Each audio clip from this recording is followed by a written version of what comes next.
Hey there, folks. Welcome to the show, the On Air Brands live show and podcast. Am I coming in clear? Very. It's awesome. Awesome. I think we finally figured out what the hang up was, and it's me just logging out and coming in as a guest. So I am a guest, just like you viewers, just like you listeners. Thank you for being here. Thank you for being a part of the family and tuning in to us each and every week. We've been doing it now for over a year, right, Lise? Absolutely. It's gone so fast and how we've evolved. Yeah, yeah. Go back to a year in Facebook, which is ridiculously hard, by the way, because you got to keep scrolling like this over and over and over for about 25 minutes. And then you'll be like, oh, only a month went by. But yeah, it's been such a wonderful journey to be here with you guys and to be with all the people that we call family now, the Podmax family, the On Air Brands family. So we just wanted to share something with you that we've created to sort of highlight how we're all experiencing, every one of us across the globe is experiencing the same exact thing, which has never happened in the history of humans.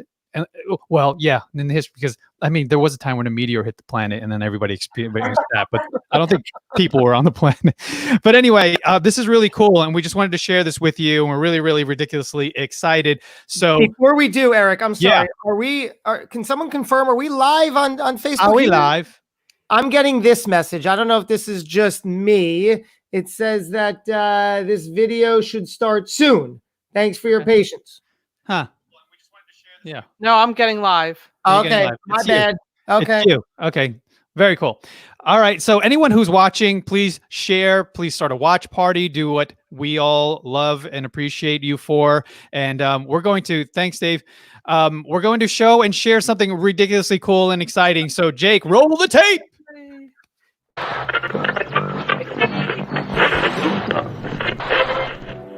It's On Air Brands Live at Home with Devin Bravaco,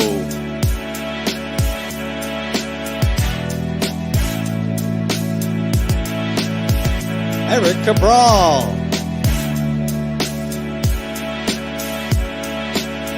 Josh Terry,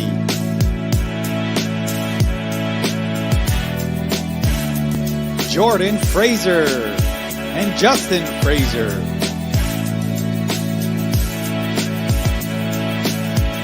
Lisa Holbert, Sarah McMillan,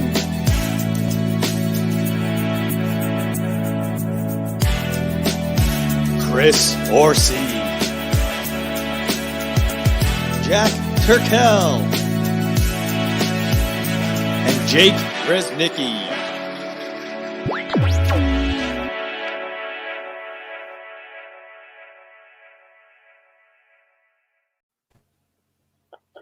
I love it. So what do you think? I mean, the team's seen that 100 times, but I hope each and every one of you enjoyed and appreciated that. It was a labor of love. It was an idea weeks ago, right? Yeah. Obviously inspired by Saturday Night Live. We're huge fans. And we were like, hey, we should do something like that. And little did we know what we were committing ourselves to, because now it was like Devin was chopping wood, and we did 7 or 8 takes each, sending Josh was drinking coffee from the it was ridiculous. Well, here's what so I love about it. You had come to the table and you said, hey, look what SNL did. They're home, we're home, everybody's home. Why don't we try to do the same? Let's everybody submit 2 or 3 different short little video clips of you just doing stuff around the house. And I Captain, I can get creative. I can do something like that. Don't mind if I do. But really what was excellent is that we all, and I was able to create 3 different 10 to 15 second clips, which really more like a minute. You were sending me 45 second to a minute clips. I'm like, dude, you realize that's the entire intro. Well, I was going to say stories they really became mini movies for myself. My old history. I spent 15 years as an actor, filmmaker, right? Part of the story. But seriously, so I'm always drawn to that. And I took the opportunity to create these like little short little clips and like make them as cool as possible. So the bigger question is, we have to put, right? We should find a place to put our full little intro clips somewhere. the 7 or 8 that everyone created on their own. Yeah, They're definitely. fun. Definitely. And for those who are wondering, they're like, who's that? I never met that person. That's really the extended team, the people that make everything and all the magic happen for us. Everything that you see, everything that we do is a team. And we appreciate everyone that we included in on that. So thank you so much, and big shout out to the Fraser boys, Jack Turkle, and everybody that and Sarah and Chris. They're really integral to what we do. We have Absolutely. meetings with them each and every day, and we just wanted to share who's behind the scenes, even though they're not necessarily part of the weekly show. But yeah, thanks to you guys, and that's going to be our intro while we're in this madness together for the next 3, 4, 5 months, who knows? And then it'll evolve into something else. We've been wanting to do a really cool intro like that for a long time, and we thought it would be us walking into the studio, putting our headphones on, because we would do it on our own anyway. Like, hey, the studio's empty, and we walk in and put our That's right. headphones on. That was our intro, but now we'll do an official, polished version like that one. Of course. And once we're out of the home, that will evolve to something, and we'll create another one. And it's great to just dive in and have it done. Really cool stuff. Yeah. Love it. So thank you everyone for participating. It was funny because when I had what I needed, Josh was like sending more videos, and we were like, dude, it's enough. And he's like, no. He was like, I have to stop. He was like, this has become therapy for me.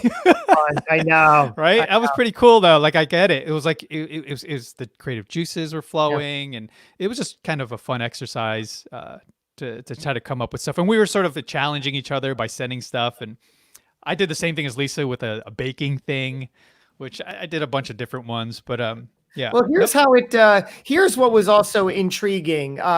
Pulling back the curtain, Eric, you came to the table and you said, hey, why don't we do this? Everybody submit 2 or 3 of these things. And in all honesty, some time went by where nobody did a thing. So Eric did the most logical thing, and he said, fine, here, guys, I did one. And you did that really cool one, actually, the one you wound up using where you are with the thing. That was the first one. a fantastic callback to the Marx Brothers, right? I don't know if it is, but I love just the whole, hey, the carrot as the cigar. So there's just something to be said about how you got it going, because it wasn't enough to just say, hey, why don't we do this? You really had to take the lead and say, okay, here is one. And then we all sort of followed suit. Yeah, Just because so I don't usually cook meals with my dogs on the counter. I don't usually cook. Never mind. No. that was the reason why I actually liked that one. Because I was like, it was so unusual. I was like, I don't know if that's real or if she just did that for the thing, but it's worth. Not only are they on the counter, but she's feeding them on the counter. They were very happy up there. Yeah.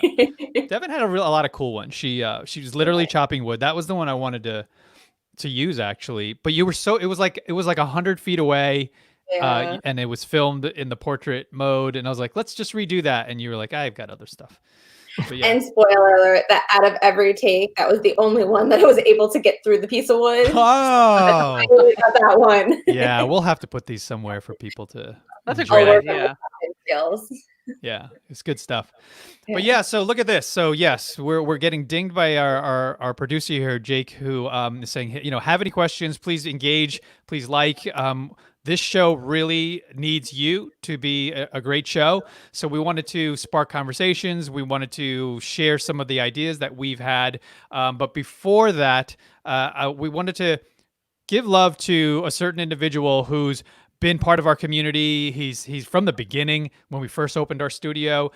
He's always been a part of us and willing to jump in. He helped us create our first studio by making it soundproof. And then very important, folks. If you want to call yourself a content producer and creator, so this man has been really, really important to our family, and he showed his love by wearing some of our swag and picking up some of our swag. And Jake, if you want to throw that photo of Pavel up, you know, we were like, dude, that's awesome. We love Love it. it.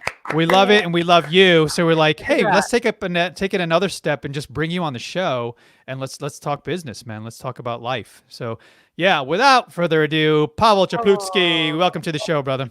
Hey, Coming so to good to see you, everybody. Yeah, sorry it took so long. We were chatting and we almost forgot. No, I'm just kidding. But No, yeah, that's it's so fine. good to have you. It's so good to have you, man, and thanks for taking your morning to hang out with us. No, absolutely. It's a real pleasure to see you all. I missed you dearly. Yeah. You can't even imagine how, we're all social animals, right? And we need to be physically together and see each other and hug each other.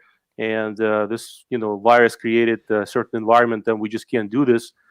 So I must say that I really miss all of you, and hope to, catch up with you really soon again in person. Yeah, I'm getting emotional, I man. love that you're repping the brand too I know. today. Oh Wearing the yeah, I flag. represent again. Here we go. Thanks, Stacy. Yeah, no, I get emotional when Pavel says that because when we first opened the studio, he was literally one of the first people that walked in the room, and he was like, "This is really cool. How can I be a part of it?" So we got him on some of our shows. You would pop in from time to time when you're in town, managing your properties, and we would just literally talk for hours and hours and hours outside of the podcast when microphones weren't even on.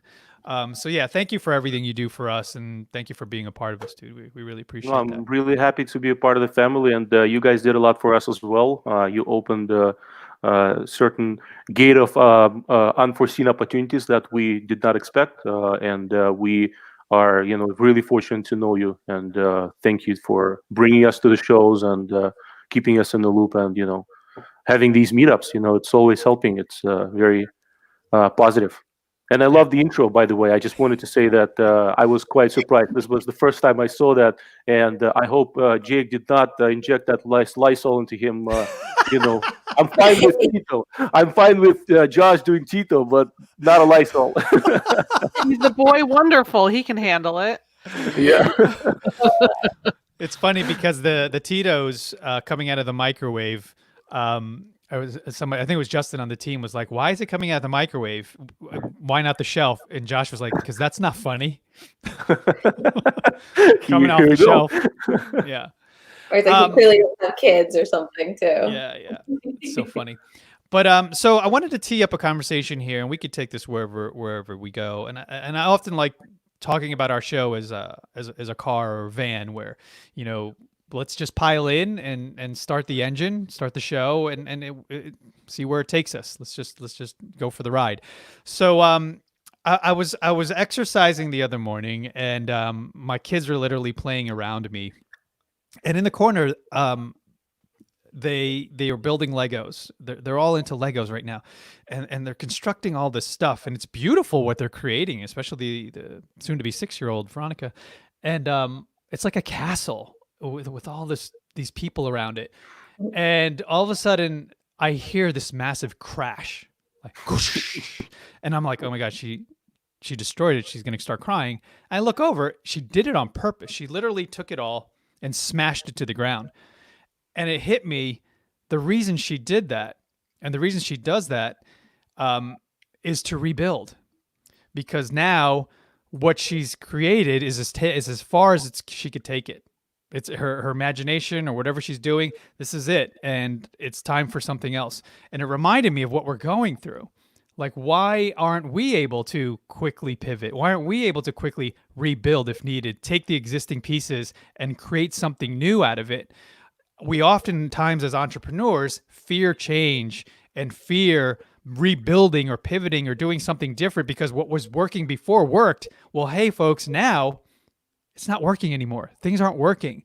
For example, we had an amazing event, but it was live. We had a PodMax live event that was really critical to people interacting, shaking hands, being together. That was the DNA of the event. What did we do? Okay, we licked our wounds for a couple weeks, and with the help of the team here, especially Devin helping to drive all of the building and all of the stuff that we're creating now to take it virtually, that was our pivot. That was our massive move to move with the times and take the building blocks, right, and readjust them. So I challenge and I ask you folks, and please jump in on the comments here, and add how maybe you're pivoting in your business. You know, Pavel owns multiple companies. I'm curious to find out how you've pivoted, how you've sort of shifted and modified things in order to deal with what's happening, if you're dealing with things that are happening. So yeah, I'm throwing it out there. Yeah, let's start with Pavel. What are you doing in your business now that sort of you had to, like, you know what, I have no choice. I have to do this. Well, business-wise and work-wise, there's nothing happening. New York City is completely shut down, so we just can't do anything in our normal space where we used to work. Well, we did continue some of our rehabs in New Jersey. One of them is coming to the end right now, and we're in a constant search of pivoting right now too. Actually, doing quite a lot of marketing for our popcorn sealing solution business. Surprisingly, we're getting normal amount of leads outside of New York area, from South Jersey, from Philadelphia. So we feel that once it opens up, we'll get back to business. And we are working on our Amazon business too, which not surprisingly picked up. And we're hoping that we're going to pivot towards e-commerce and narrow our services, maybe leave New York City all alone for the time being, because I don't think that that market is going to be comfortable enough and healthy enough to invest in construction and do this work. So it's a sad part, but the good part is that when it's one place where the opportunity is closed, and there are a bunch of other places where opportunities just opened up. And I'm a big fan of Jay Scott, famously known for his business ideas. I'm soaking up all his Facebook posts, and actually was listening to a Happy Hour with Matt Fairclough, and I was just surprised how many positive things that he is bringing on the table, and just saying basically, hey, maybe it's not now, you gotta wait, but you will see opportunities that you cannot resist, whether it's real estate or whether it's buying a new business. So we're just basically waiting and getting ready for new gates that will open. Love it. Always waiting for that opportunity to present itself, and recognizing that it's an opportunity. What about you, Lisa? What have you? I know the answer because I've seen it. I've seen it flourish and grow. So, what's the pivot for you in your business that you weren't doing prior to the events? Well, it's funny because I think right before all this happened, I committed to doing more video, and I started with very small, with a house video and a tour that I did.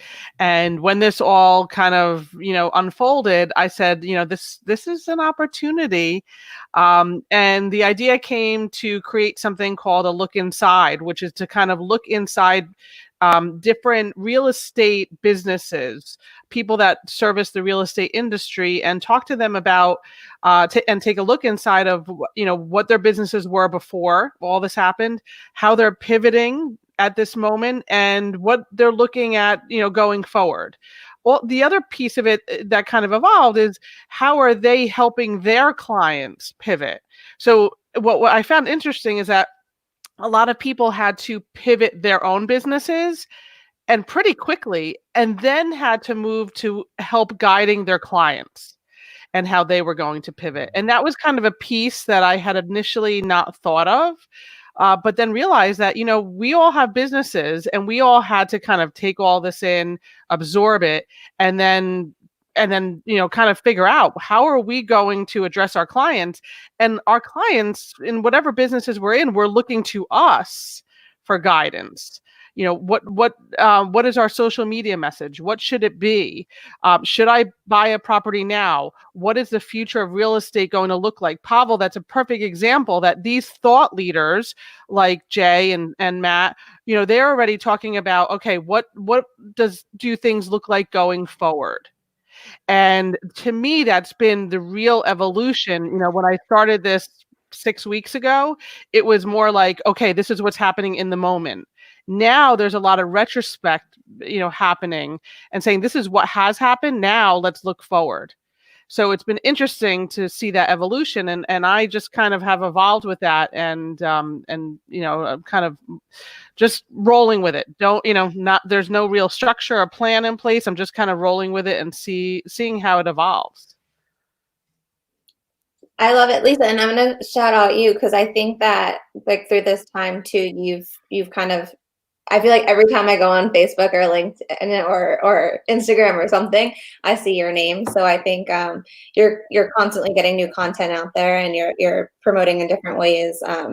And especially in this time when you can't kind of see people face to face, it's a nice thing to see all the updates that you're doing and all the work that you're putting into it. So kudos to you.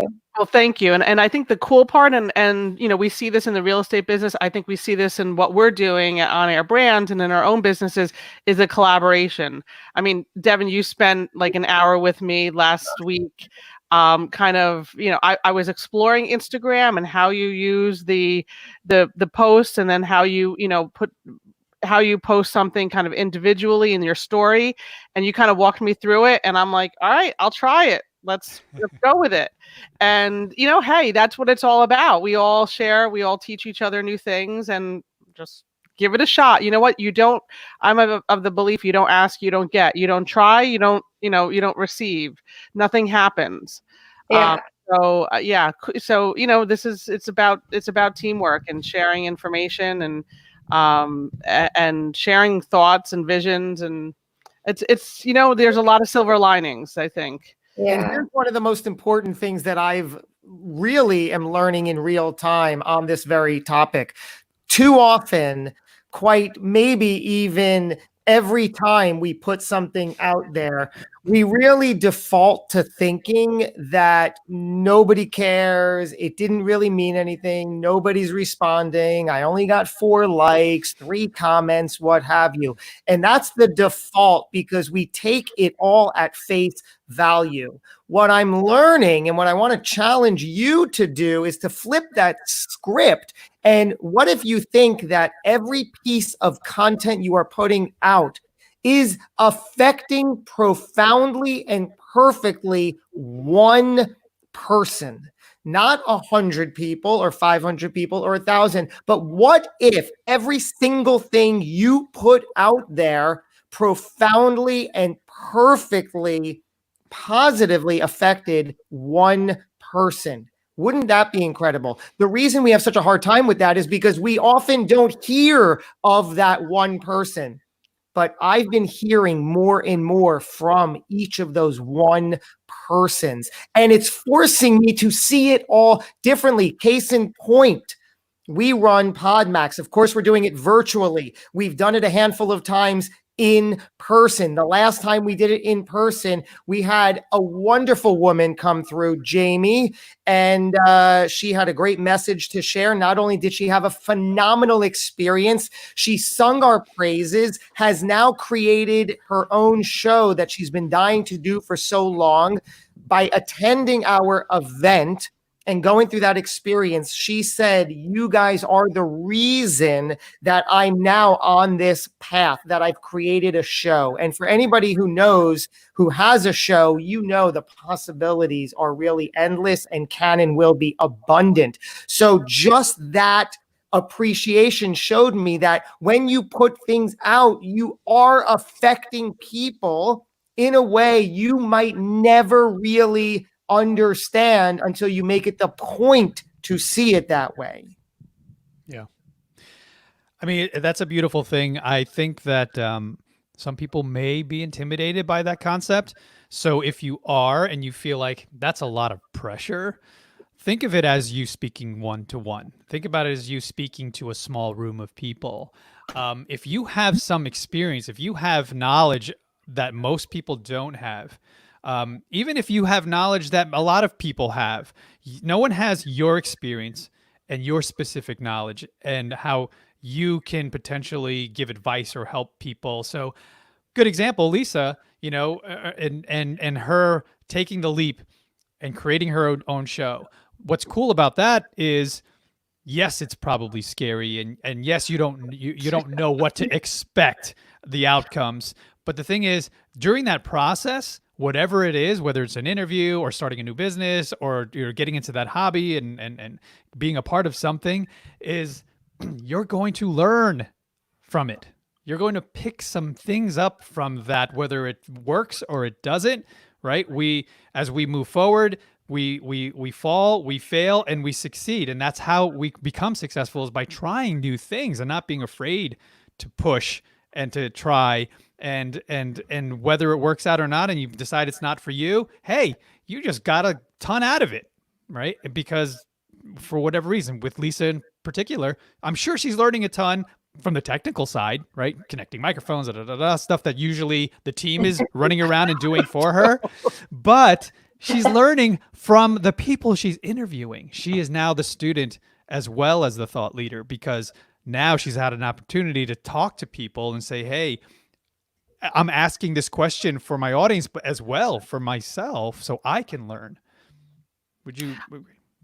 Absolutely. And even yesterday, I had a woman that does social media, and we were talking about, and she's the one that kind of enlightened me about, she traveled a ton, was speaking, and then all of a sudden that stopped, and she had to pivot herself. But then people were reaching out to her and saying, do you have training? Do you have this? Do you have that? And she's like, she had to automatically change and service people that were looking to her for feedback and for guidance. And one of the things that she said is that, it's great to have likes and things like that on social media, but sharing social media, she's like, that's the golden nugget. That is the piece that people really appreciate, and that is the most powerful.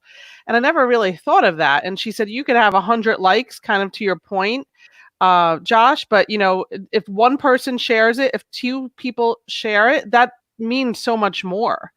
And it's almost to the same point that if you affect one person, if one person gets something from it, I mean, Pavel, looking at Jay Scott and Matt, if you go buy a business because you have kind of had that in your mind that they're sharing that, this might be a good time to buy a business, you know what? That's one person that they have affected in a positive way. How powerful is that? And that is the power of social media. And I think sharing their stories, and this is what we do on Podmax and now Podmax Global, sharing your story. You don't know who's going to be listening, and you don't know what action they are going to take based on what your message is. How cool is that, and how powerful? Eric, can I ask you to break down just a little more specifically when I made that whole comment about assume instead that everything you're putting out is perfectly affecting and landing to the one person who needs to hear it. Your comment was something about, well, to some that might sound a little intimidating. And then you went on to talk further. What exactly does that mean? And how does that look? To the person that may find that intimidating, what you're saying? Yes. What does that mean? Why? So we know the top fear above death. The number one fear is public speaking. Mm-hmm. So thank you for the softball. You gave me a flashback. The very first time we met on his podcast, and I said something I'll never forget. We're sitting side by side in this interview, and I say something. I don't know Josh Carey yet, and he literally goes like this. Yes. Like that. And I'm like, I guess I nailed it. Thank you for doing that again. But anyway, and that's what I love about the guy. So yes, people fear public speaking more than they fear death. And I love the Seinfeld quote, right? That means the person that's giving the eulogy, I'd rather be in the casket, so it's something like that, where people don't want the spotlight, and that's okay. You don't need to be the microphone holder. You don't need to be the person on stage speaking to one or many. It's up to you how you deliver a message. It's up to you how you help people, whether it's through blogging, if that's your thing, or writing in posts. There's a platform and a channel and a way for you to share outside of doing this. I know that social media, especially now, everyone is doubling, tripling, quadrupling down on this type of platform. Well, if it's not comfortable for you, there are other ways. You can also just be a guest on someone's show. You know, like Pavel's jumping in with us. You don't necessarily need to lead the charge and do all that stuff. You can dip your toe in by doing that and just saying, hey, let me see how this feels. Or like I said, there's other ways. There's many, many, many other ways for you to help and start sharing ideas and being a part of the conversation. That's really what it is being a part of the conversation and adding value where other people might not have your perspective on things.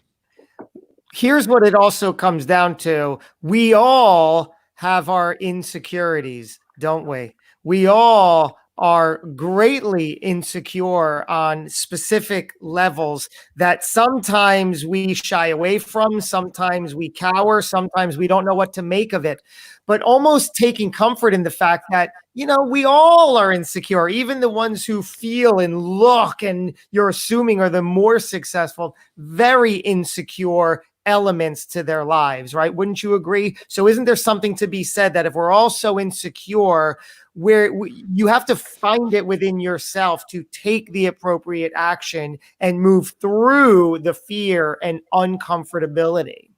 Well, and isn't it everybody, I feel like, and I don't know if it's just me, but like the fear of like not being accepted, or the fear of, you know, putting something out there and not being successful, or the fear of like, you know, putting like being vulnerable and it not being received in that way, you know, like that part, you know, it's hard, it's challenging, and it's hard for, you know, someone to kind of be that vulnerable, especially like in this perspective. Like it's a little awkward, it's a little weird, it's a little different than what like you're used to or whatever the normal is. And so kind of, you know, putting that out there and not knowing how it's going to be received could be, you know, a little daunting, especially to those who are scared of it to begin with. I think the one lesson learned, and you know, we saw newscasters, right? The guy from the BBC, who's, you know, they're doing a serious newscast. I love her. You know, the other guy that was, you know, had his shirt on, but then he didn't realize they could see the shorts. And he That was wasn't. Christopher Reeve's son, by the way. Oh, was it really? Yeah, I'm like, he gets a pass. That's Superman's son. Stop it. But I think what it taught, and even doing the at-home videos, you know, it didn't need to be perfect. No. It didn't need to be, you know, studio quality. We're all kind of winging it, and I think that for me, that allowed me in my mind to just try it. Yeah. Because it didn't, Yeah. you know, everyone's kind of just winging it, right? Everyone has makeshift studios. You could talk to, you know, different people, different backgrounds, you know, that they're sitting whatever room they might be sitting in their house. It's makeshift. Hey, but give it a try. You know, it doesn't have to be perfect. I think that is a big lesson learned. And I think maybe we'll go back to things not having to be, you know, to a T. I love that. I love the comment that Jake just I think if BBC video would have happened now, it wouldn't have had such a huge effect on everyone, because That's right. this is such a normal environment. Then you'd be like, whatever. It was now, a you know, it's shifted to like a raw, less professional, less filtered, but more life, I would say, communication. And watching TV is no longer a fun thing. Again, for me, TV doesn't exist. I mean, I don't watch any channels. I can listen to news or read something, but it's not as fun as flipping the phone and start watching the YouTube, or listening to the podcast, or watching the show like yours, where everybody's in home environment. We are discussing topics that are close to us, and then we support and encourage each other to do better. So I think, you know, that at the end it will work out just fine, and we will all benefit from this particular format. Pavel, I love the comment too. You said like it's almost like a little less professional, like it looks a little different, and it's so true, because you're letting like people into like your house. Like, I mean, I'm on here and like half the time my dog's like walking behind me, or like you know, like your kids walking. Like there's so many different things that like I feel like in normal, like in trying to be like the perfect, you know, person, like or whatever perfect is to you.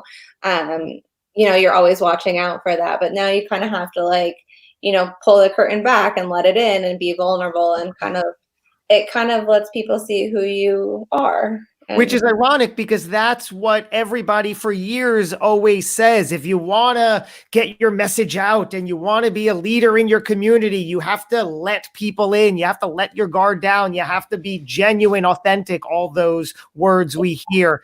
And now it almost forces our hand into that because you really can't, you really can't do anything differently in this scenario. Well, what's funny is that I'm never really behind the camera. And so when Eric put this like SNL skit, onto us, I drove both my fiance and my brother absolutely crazy because I made them like film me. And there was like 5 or 6. I don't even know how many different videos, but in all different situations doing different things. And at first, like my fiance was like, come on, like be natural. What are you doing? Like, and it's just like so not me. And so my brother, I had like this idea and he was like, that's horrible, like what are you doing? And so it's it's more so like how to be natural, like let them into like what you're doing. Yeah, but isn't it the a common thing for everything we do? Once we get a hang of it and once we train ourselves to be natural with things like driving. Like when you start driving a car, first time you sit there, what do? You hit the brakes hard, then you all of a sudden try to make a turn that is too small or whatever. It's similar. Once you start creating that muscle and train that muscle, you will be much better, and you'll just forget about the logistics. You just do it automatically, not thinking about it. And the same thing with your video experience. I hear you completely. Every time someone tries to take a picture, by the way, the picture that you showed originally was retaken 6 times. I'm not joking. My wife was just holding the phone, right? And then my son was trying to grab her, so things were just changing. I'm like, come on, I gotta run. I have to do something. Just take a picture before I forgot. And then the short is still clean. There we go. Look at it. So this picture was taken 6 times. 6 times, yes. Wow. This is the beautiful thing about life on social media. The goal is to almost make it seem like, I'm sorry, what? Snap. Oh, you caught me. Oh. Yeah, exactly, Eric. Right. That's the deal. And we all do it. That's what I'm saying. We're all very insecure and we're all just trying to put our best foot forward and make it work. We're all in the same boat. You just have to do. Pablo, I love what you said about the car. It's so true because it's like that, like jolt, like you kind of just don't, like you're not smooth yet. And that's funny that you say that too, because during this time, my brother, I can't drive stick shift. I've never drove stick shift before in my life. And during this time, my brother has taught me how to drive stick shift. And it's been like, we would go in my old like high school parking lot and he would teach me. And it's funny because the first couple times I stalled out and it was like awkward and weird. And I'm no expert by any means, but he said like the more times you do it, the more smooth it gets. And so I love that you brought that analogy into it. Yeah, even that analogy is so perfect. And I love speaking in analogies. We have countless hundreds of thousands, if not millions of hours and minutes dedicated to driving, and we do it. Everyone can relate to getting home and you're like, how the hell did I get here? Muscle memory, like Pavel said, you just don't think about it. But we don't consider ourselves professional drivers. I'm not Mario Andretti. I'm not driving the Indy 5000. Like even those guys, there are levels within that space, and there's people that are better than others within, the Daytona 500. So you don't have to think of yourself as an expert, or you need to be an expert, and it's never going to happen overnight, right? So let's just be in the game. Let's be in the race. Let's be on the track, regardless of how fast you are, how quick you get there, how good you are, technical things. It doesn't matter. Right. So it's just getting started. And I love that, Pavel. That's such a good analogy. I was talking to one of my oldest friends. We went to pre-nursery together and we're still in touch. I live here on the East Coast. He's out California on the West Coast.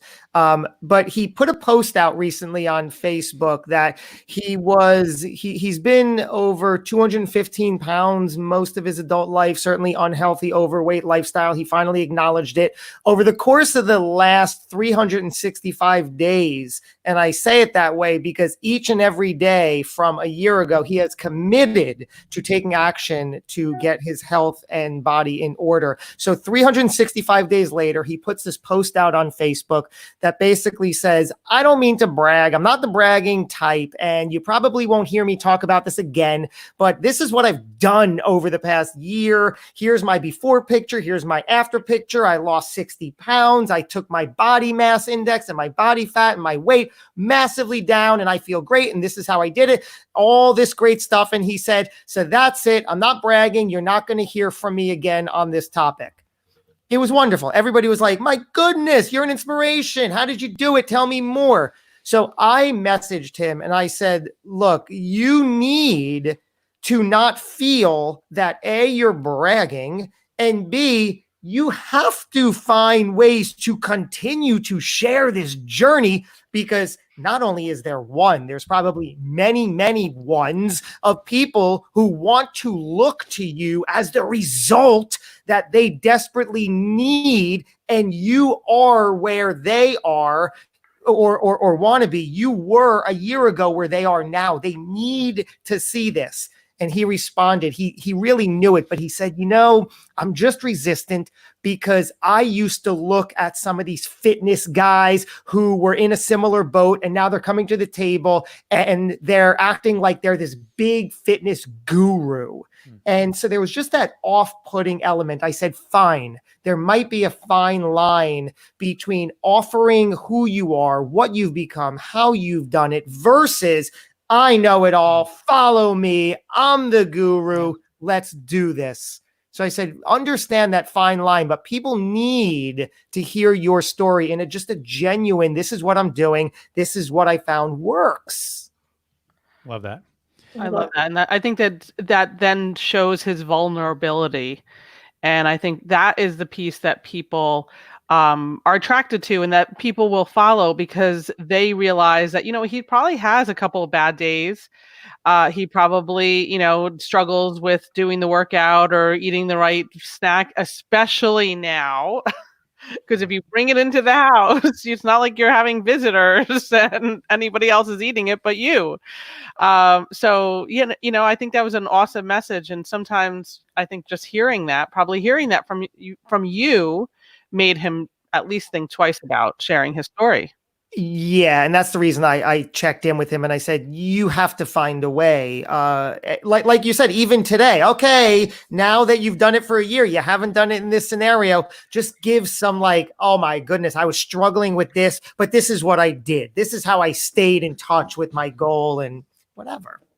Well, and you don't know, when you're vulnerable and you put something out there too, you don't know who else is kind of hiding behind that and not sharing that information too. So by being vulnerable and putting it out there, maybe you're able to connect with someone that you weren't able to connect with before, because they've been through a similar situation that you can kind of, talk about and relate to, and it forms a relationship. Or you never know, but by being vulnerable and putting it out there, you definitely form relationships. This is a great conversation that I love, because it's going to really, really hit home as to what we're doing here and how we're trying to help each and every one of you, everyone who's watching us, everyone who's been a fan for years. Is what we basically do is take your story, your message, and give you a platform, right, to share and shine that light, so people can look at it and go, oh, that's my story, or I relate to that resonates with me and what he or she is saying. And how do you do that? Podcast is one of the great platforms. Shows such as this is not necessarily a podcast, but it's a platform. And we do that through our events like PodMax. We do that through our teachings and our courses with Masterclass. There's opportunities for you as entrepreneurs to jump in with us, to be a part of us, to be part of the family, which is always growing. And just check out podmax.co. Thanks, Jake. And it's coming up. We're getting people jumping on, so we want you to be a part of it, because we have to get you through our onboarding process, and then it's kind of like a little bit of coaching to help you if needed on what you have to do to prepare. And what's funny? I was talking to a colleague of mine, and he said, "Hey, can you tell me again what the price is?" And I was like, "It's less than $500." And he's like, "Are you kidding me?" He's like, "Wait a minute, that's not right." And I said, people probably don't understand the value. I personally would pay that just for James Orsini, who's going to be our keynote speaker, the president of the Sasha Group and VaynerX. It's like, wait a second, that alone, hearing that conversation, he doesn't speak on many stages right now. He's starting to get out there a little bit more and more. You'll be one of the first to be privy to a conversation without having to join the 4Cs, without having to join a Gary sort of program, which costs thousands, if not tens or hundreds of thousands of dollars. You can jump in to get that wisdom for very, very, very little. So I highly recommend that you folks, look into it. Check out podmax.co. And I just was reminded, Devin, we forgot because we were very distracted by the new introduction. Can you speak a little bit about, your GoFundMe page and sort of the milestones that you've hit? Yeah, thank you. So today kicks off the week of Nurses Week, which is exciting. Just through everything kind of going on right now, my fiance and I have taken it on to kind of feed New York City medical staff. So last week I posted a milestone. We had hit 1,035 meals that we had sent. And so it was just me sending a GoFundMe link out to people, getting people to donate, and then utilizing. So when I worked in the hospitality industry in New York City, kind of utilizing any contacts and reaching out to see like who we can kind of partner with and how we can get meals to different staff in New York. 3 of my best friends work in different hospitals in the city, and so they were really dealing with all of COVID positive patients and working insane hours with no equipment and anything. And I mean, it was really hard for them, and it was hard for me to watch and just sit there and do nothing. So we started a GoFundMe and have sent over 1,000 meals. Today kicks off Nurses Week. So excited to kind of help them. I've been trying to get scrubs donated as well, because a lot of them have had to throw away a lot of their scrubs. So I'm in conversations with a few different companies now. But a lot of them had to throw away a lot of their scrubs because of it being contaminated, or staying in hotels and not being able to go home and not being able to wash it, but not wanting to contaminate the hotel room. So thank you. So it's been a fun journey. I don't know if fun's the right word, but it makes me feel good to be able to know that I can kind of give back something a little bit along the way. Devin, what is the actual, for you, to continue the spotlight here, personally speaking, what is the draw for you to that? Why are you drawn to do that?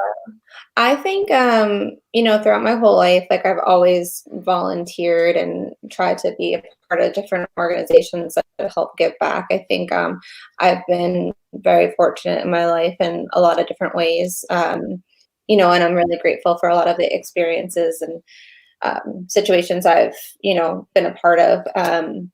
So I think my biggest thing is just being able to give back to people, to help other people, especially during hard times. Wow.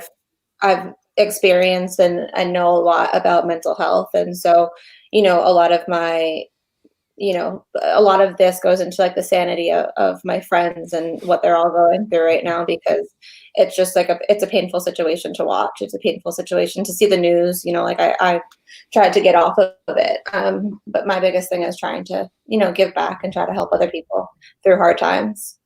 That's fantastic. And to put that into perspective of the bigger picture of what we do, of who we are, of how we work, of how we help you, the entrepreneur, get your meaningful message out on a platform that makes the most sense for you, is if Devin was a client, we would go down this path. We see what she's doing, but now we would help her really evaluate why, and then connect that to certain milestone stories in her life, maybe from her childhood, that can really profoundly connect those dots for her and for the person listening, to make an impact and say, wow, that's great. I love that. I love Devin. I want to be a part of it. I'm attracted to it. So understand the technique of what I'm talking about to apply it to whatever your deal is today.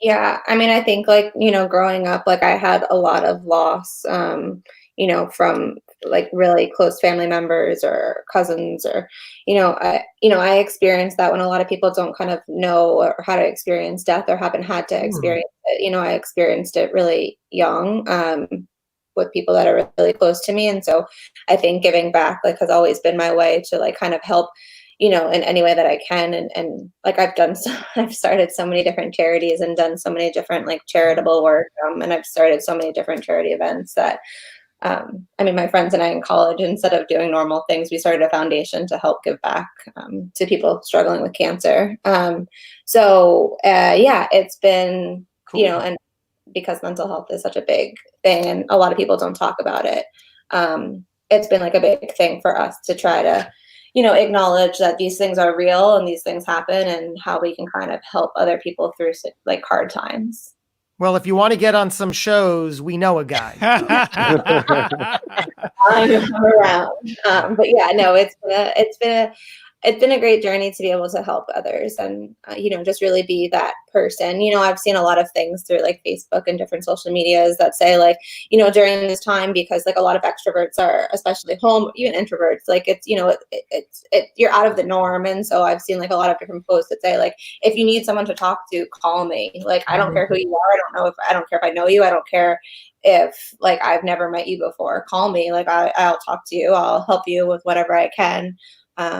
I've definitely talked to a few people, and then it's just like connecting the dots and trying to help like who I can get like in touch. And, like it goes both ways. Like I've had a lot of people from my church reach out to me and try to connect the dots too, and help me connect who I can talk to and stuff. And, when finding restaurants and people in New York City, that was like a really cool way too, it was kind of like a full force, like my friends and my mom and my family, they were all like sending me different restaurants of people to reach out to, and we were trying to support all small businesses. And my church posted someone that a restaurant in the city that I guess Verizon had found, and they donated a lot of money to help keep them in working right now. But then they were using that money that Verizon donated them to donate meals to hospitals. And so I partnered up with them to get, they donated 100 meals in one day.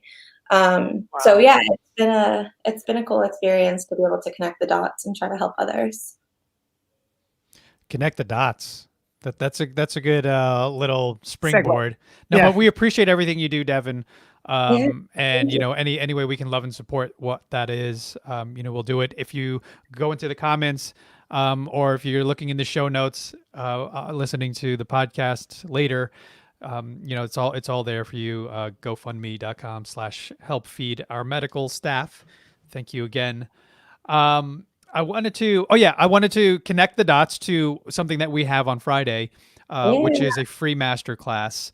And that is something that Josh and I are passionate about, helping people, clients or not, to come in, absorb a bunch of amazing and useful information that are things that you can take action on.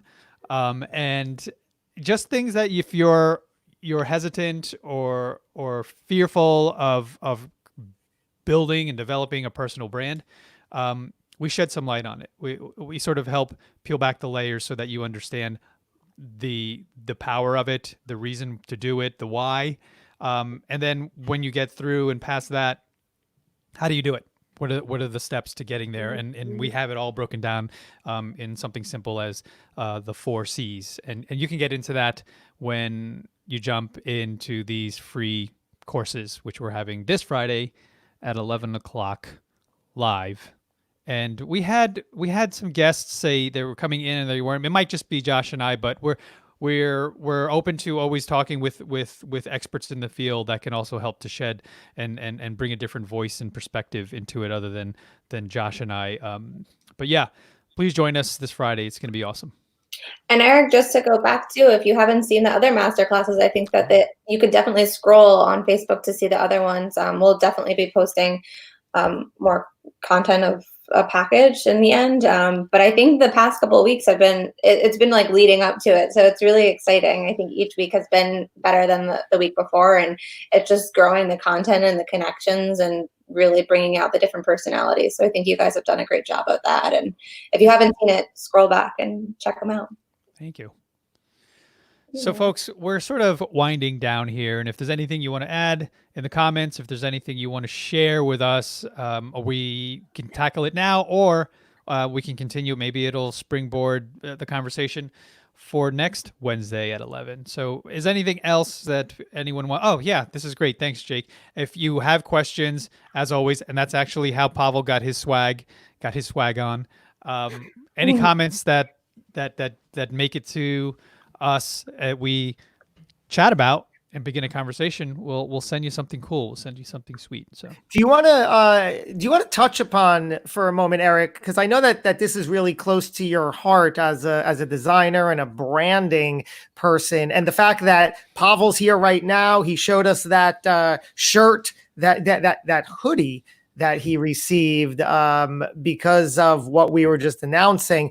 But bringing that full circle, it seems like you, and I've become a big understander of this all, creating swag and the ability for people to wear and own and promote and to enjoy branded t-shirts and stuff. Very part of your nature, of your culture, and certainly of this brand and company. But it's important. Yes, it works. Is this something that everybody should incorporate? Because it seems like you're making it work.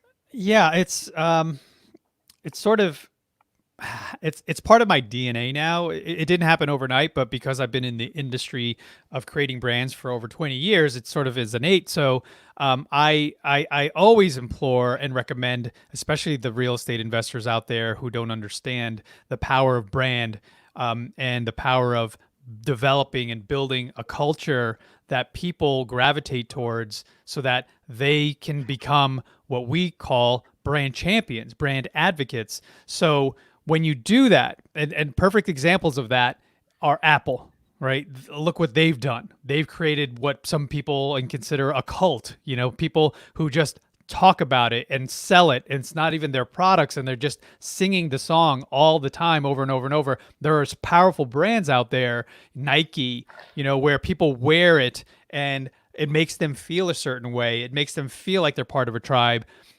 There's something out there without words spoken that gives you this feeling of belonging. It gives you a sense of community, and that's where we strive, and that's where we are very powerful and aware of building brands that people can be proud of, people that like Pavel, and we feel proud of being a part of you as well. So it's like fostering that is piece by piece. But if you build with the intention of growing a community and growing a tribe of people that get it, understand it, and want to be a part of it, then you're off to a good start. I would, on that note, if anybody's watching the Michael Jordan, The Last Dance, it just so ties into what you just said, where he basically, developed the Air Jordan brand, but this kind of the story behind it, and him, going and wearing, the kickback, throwback Air Jordans when he was in a playoff game, and, they were killing his feet, but he did it from a marketing perspective. It was part of the brand. It was part of the story. They had never really developed sneakers for basketball players before. They had never really had brand, and it shows you the evolution of why now there are just so much branding on swag. On whether it's your Gary V sneakers, Josh, or or the swag sweatshirts, the hats, the mugs, the coffee mugs, whatever it is. I would highly recommend kind of just episode 5. I think it was episode 5. They really talk about that evolution, and he is one of the trailblazers. Going back to sports, the analogy with sports, he's one of the trailblazers, and it really shows the story of how this has all evolved and how important it is.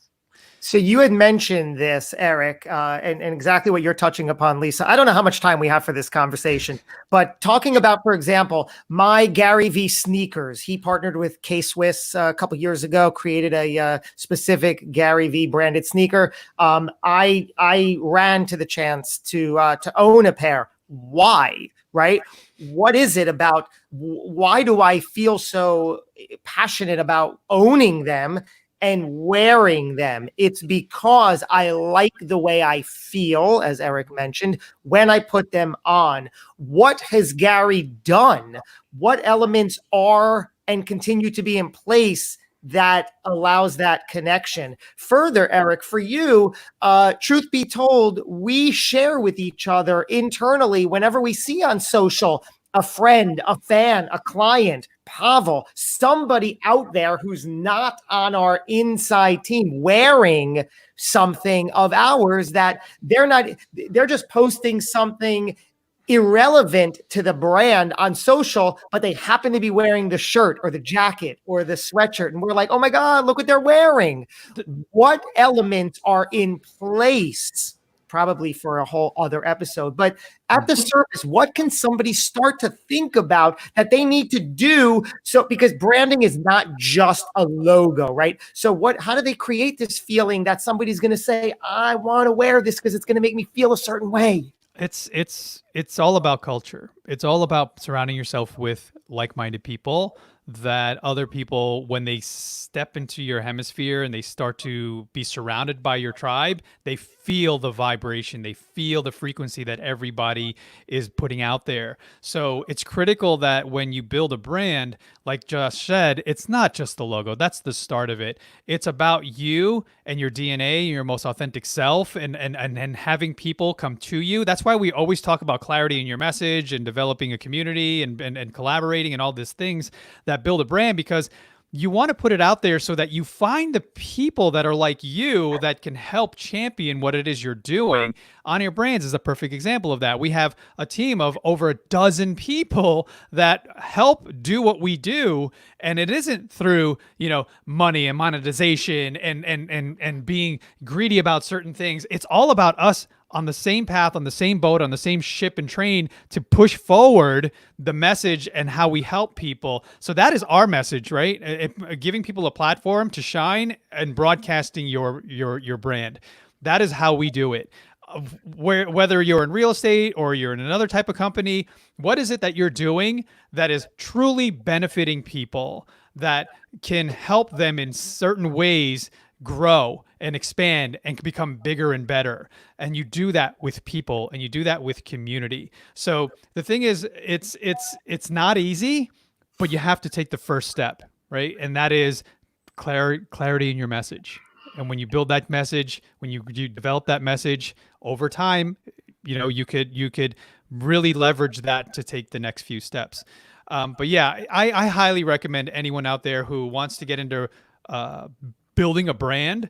If you reach out to us or you Google it or you YouTube it, whatever it is, you could figure it out. You can sort of figure it out. It's not rocket science. There's certain ways to do it, but it just starts with you making the decision. Yes, I want to develop a brand. Oh, can I tell a really quick story about it? Of course. And how powerful it is. And I know we're over time here, but it's our show. Hey, we could do what we want. So here's the important thing. If you're a music fan and you're into a band, has very few followers, very few fans, and all of a sudden they have that #1 hit and they explode, and now they're not in intimate places that only have 300 or 400 people. Now they're in arenas. You ever get the feeling that you're like, man, I remember that this happened specifically with Pearl Jam. I was into Pearl Jam before anyone knew who they were. That's showing my age. All of a sudden they exploded. And I was kind of angry about it. I'm like, that's mine. Why is everybody like, now my mom knows who Eddie Vedder is? No, there's something wrong about that, right? Same thing with Facebook. All the kids left Facebook when all of a sudden the older folks started jumping in, right? So it's the same thing with a brand. Right now, what's cool about the Gary Vee brand and brands, they're small, they're intimate. It's a small tribe. So if you're wearing that brand and someone sees it from across the hall, across the room, and you get that look, this exactly happened to us. That happened to me. I was at an event and somebody made eye contact with me, and he turned around and he pulled his jacket open, and guess what he showed? An On Air Brands t-shirt. Wow. That's powerful. And we smiled. He smiled at me and was like, ding, like a little glimmer in his teeth. And a big shout out to Shamil. It was him. It was Shamil. We were at an event. He didn't know. I didn't know he was going to be there, but he was sporting the brand. That's the whole thing. It's a tribe. It's an unspoken, hey, we don't speak about Fight Club. It's a thing that's quiet. And It's it's also special. It's the special. exact same thing with the Gary V sneakers. I wear it as a label, right? As a beacon, as Eric likes to say. You broadcast your story and your message, and you're putting out this beacon to attract others. And I like the label that it gives me. I like the way it feels. I like what it says about me, or how I've defined what it says about me. I've been at more than one event where I deliberately, right? I'm deliberate about wearing the shoes when I do, the sneakers. And I've been at more than one event where I see not many people are wearing them. So I'll see one person and I'm in conversation with them. I look down and I'm like, here we go. Are you kidding me? Are you kidding me? And I just get so excited because I rarely get excited. But when I do, Right. But when I do, it's special, right? It's just like, I don't know, gold coins where they're rare. What makes them special is they're rare. So it's the thing when if he goes into an arena, and he becomes that massive, he's getting there.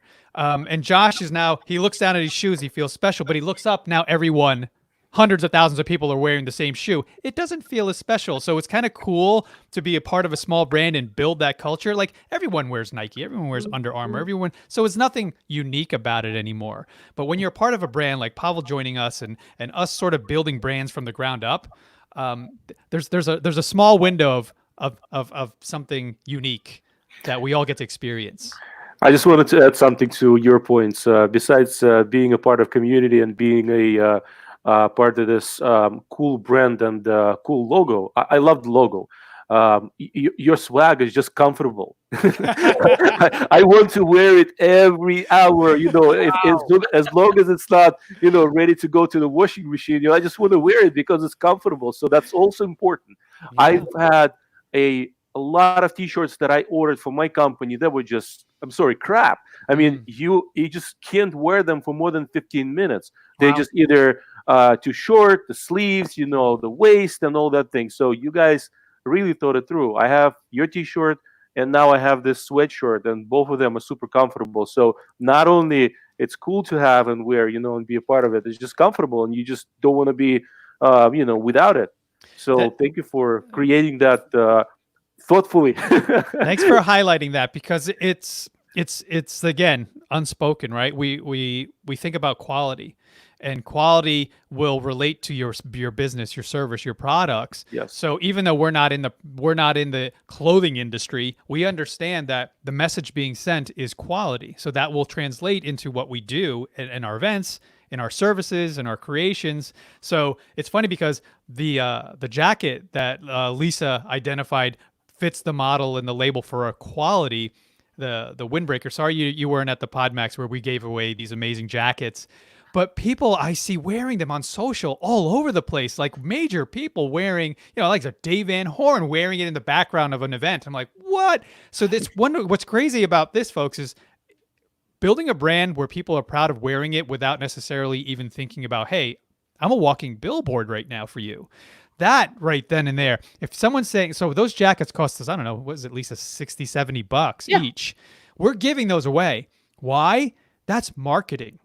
Those are marketing dollars that are going to go way beyond what it cost you. So I highly recommend that you think about when you develop a brand and you're starting to push it out there and creating swag. And I've noticed that we've become infectious with our tribe. The Matt Faircloths and Justin and all the people around us are starting to create swag because they see us doing it and they understand, wow, this is really, really powerful.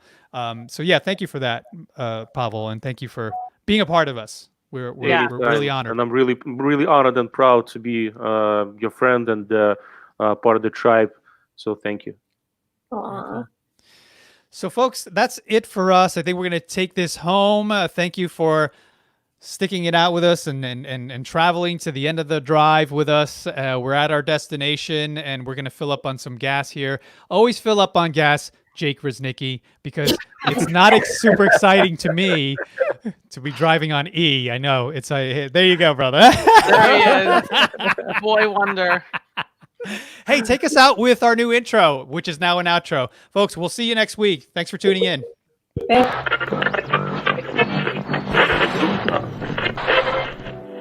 It's On Air Brands Live at Home with Stefan Bravaco.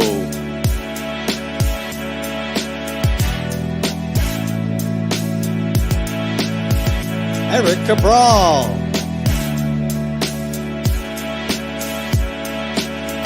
Josh Terry.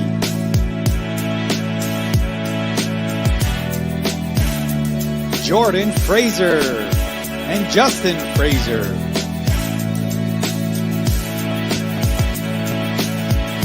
Lisa Holbert. Sarah McMillan.